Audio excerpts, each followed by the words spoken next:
Hello, I'm Nikki Eisenhower, and I created Emotional Strength Training 30 Days to Peace. This is the practice that helps us internalize and actually feel peace. I don't know about you, but I have accepted that life is always going to throw me a certain amount of stress.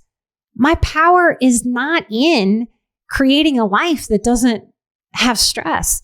It's in learning to surf over the stressful moments with more peace.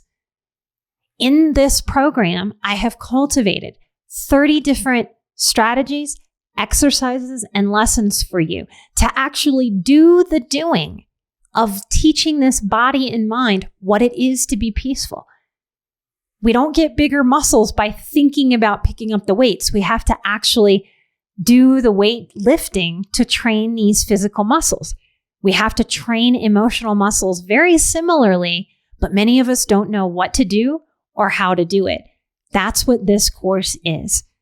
I want to help you get there as simply as possible, and simple doesn't mean easy.